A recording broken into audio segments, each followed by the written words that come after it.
Hey all, my name's Hayden. If you don't know who I am, I've done over 1.5 million in the UK and USA store combined. I do arbitrage, private label and unique bundles as my main strategy. I've also got an Amazon PPC agency where we affordably manage unique bundles, PPC and private label and online arbitrage for sellers.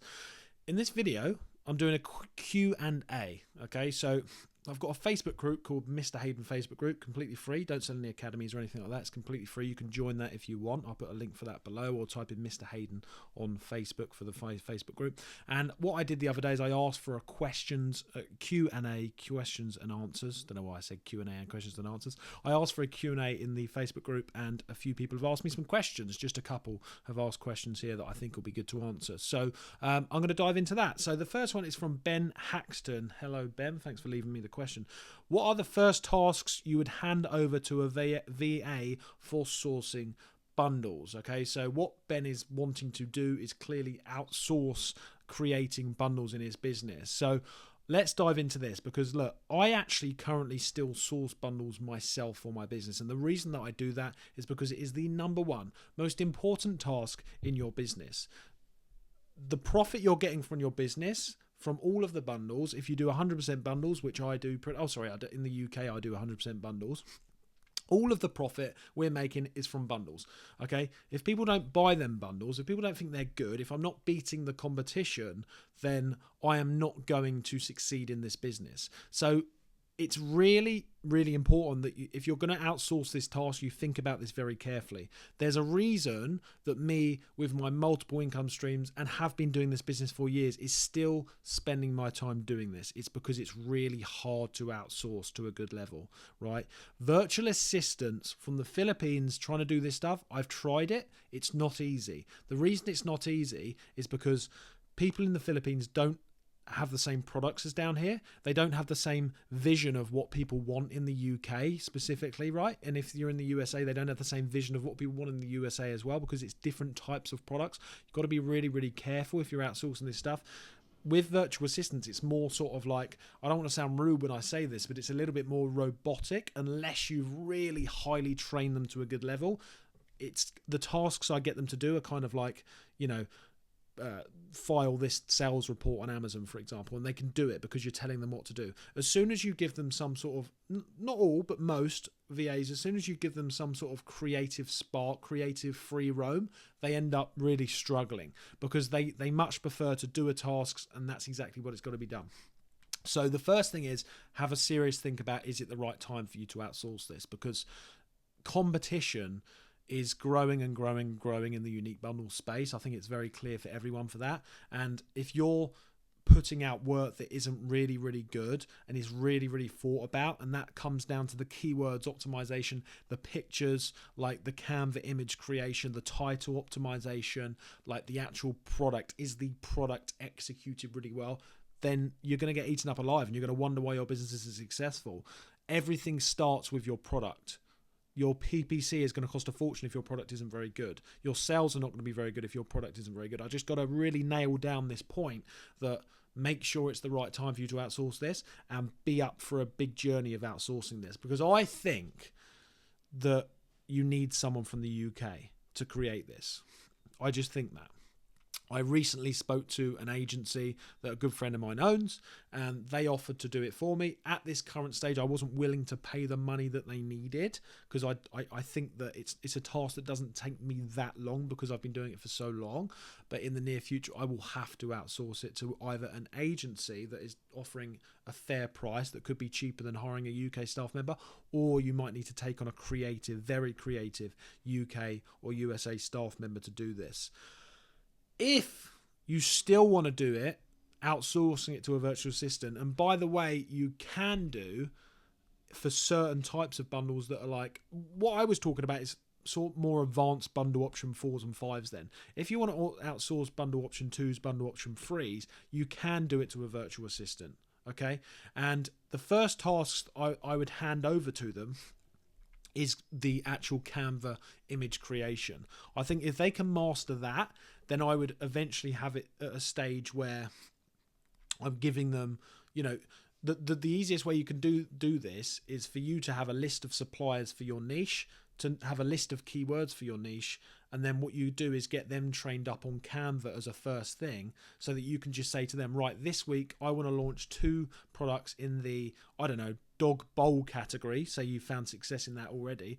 Here's the suppliers, here's the keywords, here's the types of products that I want. Please go ahead and find them products as wholesale or from retailers, and put together some images for a multi-pack or a mix pack with dog treats or something like that, and get them to then go ahead and get the pictures from the suppliers, get the pictures from your current listings, and then put Canva images together. You can then give that the go-ahead, the tick, and then you can say, right, at next stage, please go ahead and find me the cost of goods for these products. Please go ahead and find me, make sure we've got a good constant supply of these products from the wholesalers and everything like that, and then go ahead and create the listing for me. That's how I would start outsourcing it if I was doing like the bundle option number 3s. I don't think it's easy at all to outsource bundle option number 4s, bundle option 5s to a really high level. And I mean a high level. You can do it, but the only people that I know doing that are ones that have had VAs for many, many, many, many, many years, and they've been training them up to a high standard. Question number 2 is from Jake Bortwood. Jake Bortwood. Hi, Jake. Sounds great. Here's a question. Hope you had a nice holiday. I'm soon to be trying to build my team, mainly for online arbitrage side of things. So I just wanted to know, what KPIs do you ask your VA to report back on a daily, weekly, monthly basis to help your VAs and also the business on track from a bundle and OA perspective? Okay. What KPIs do I ask them to report? So that's the first part of the question. The KPIs that I ask my virtual assistants to report, and now I haven't got a list right in front of me now, but it's things like yesterday's sales, today's sales, the sales every single day of the week, the sales for this week in total, and then I want my online arbitrage spend every single day broken down to me for the week. I want my bundle spend broken down to me for the week, and then we have my UK and USA spend attributed for both different virtual assistants. So I've got a virtual assistant in charge of the USA store and the UK store. If you sell in both of them, then I would recommend that you have a manager in place for both of them. They both do reports for the total spend. The next report we do is an account health report. They should be going through the whole account health and giving you a report. Is there any violations, and what's the action taken? Another report that we do is the feedback. What feedback have we got? Another report we do is the reimbursements. Who's chased the reimbursements recently? What reimbursements have we had back for this week? They should be chasing reimbursements every single week. Another one is stranded items. Have you got the stranded items there as well? And then another one is just sort of the amount of items that we've shipped. So how many boxes have we shipped? Okay. How many shipments have we sent? And another one is just sort of like repricing. Have they done the repricing? I'm trying to think of it at the top of my head. Has all the repricing been done? And then also, what deals have we been purchased today? The amount of products that have actually been purchased today, the amount of products that my sources have added onto the sheet today. All of these KPIs are really, really important. And then another one is just like a free roam. So at the bottom is like this note section where they can just give us this option. Whereas if there's any other concerns they've got, and a lot of the time my virtual assistants will bring up issues that I didn't even know we had by just letting us know some feedback. So, from like messages about the prep center or something else they're concerned about with a customer inquiry or something like that. So that's the kind of reports that I do. But the main thing that I want to note down here is making sure that you put an actions taken step. It's no good your VA is just reporting down all these different sections if you've got like an account violation, for example, and they just letting you know, oh, we had a intellectual property violation from X brand, blah, blah, blah, blah. It's like, okay, great. Now I've got to take action on that. The whole point in having virtual assistants and a team is for them to do stuff for you. So what I would highly recommend is that you train them to take action on any issues that arise. So for example, with the account health, if I've got an account violation, then I've got an actions taken step below every single KPI that is given to me so that I know what action they've taken. And that means I know if I still have to take action. If they've taken the action for me because I've trained them up to file, responses for IP complaints, then I know that it's been done and I don't have to do it.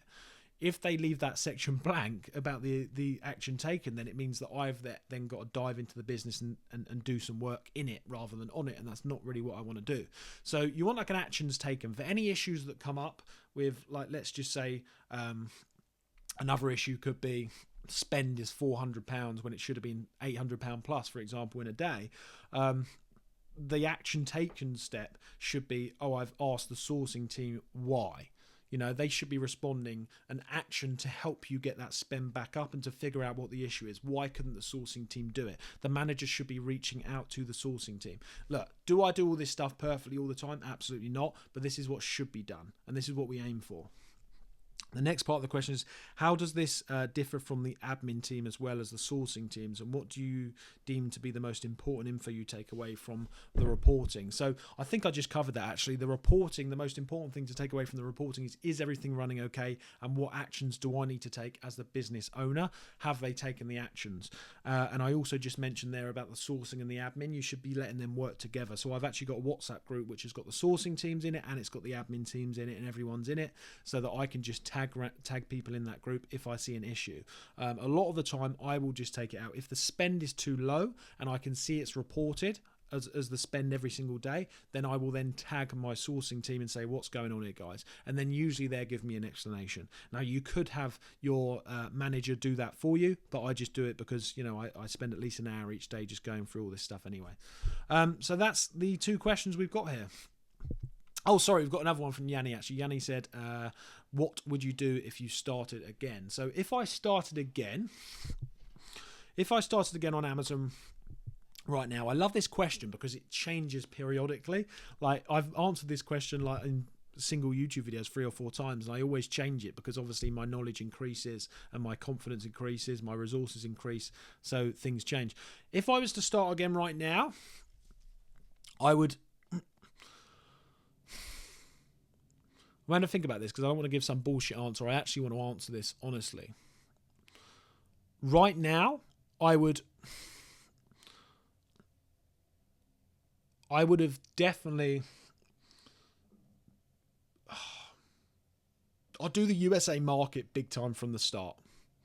And I would do exactly what I'm doing over there now, which is online arbitrage and bundles. Online arbitrage and bundles. I can't describe to you the amazing profits that we're making in our USA store compared to the amount of work we're putting in. It's just phenomenal.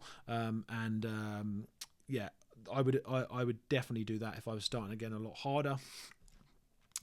With the UK stuff, I think I went wrong in the early days by spending too much time in a tiny little niche that didn't have huge potential. And I'm not sure why I did that. And it was a gifting niche as well, which is a very seasonal niche. So I found myself constantly battling like slow sales, even though I'm many years in my UK store.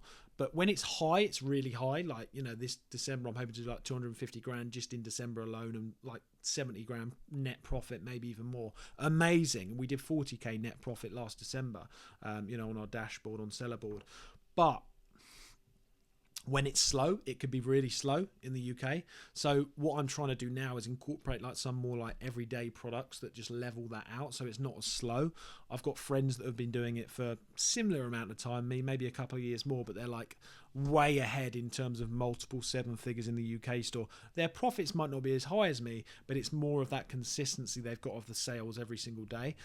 So if I was to start again, I wouldn't just focus on my gifting stuff. I wouldn't just focus on one little niche that hasn't got huge search demand. I would still do what I've done in terms of the gifting products, but I would still include everyday products, maybe more of an everyday brand as well, so that I can build the stability up in my sales and my profit a lot more every single month, rather than just getting some really good months throughout the year and then worrying about the slow sales for the other times of the year. I would still do the online arbitrage and the bundles in the USA. So to summarize that, I would do USA and UK, absolutely them 2 marketplaces, maybe even some other marketplaces. I wouldn't be afraid of doing multiple marketplaces. I would do everyday bundles for sure, mixed with online arbitrage in all marketplaces. So you've got that forever green, margin mixing and profit and constant sales that are constantly building, rather than letting yourself get held back by seasonal sales, which can be great, but as a long-term strategy, just doing that, it can play with your emotions a lot. So yeah, I hope that video has helped, guys. Let me know in the comments if you've got any more questions. Jump in the Facebook group, we can chat in there. I'll see you all very soon.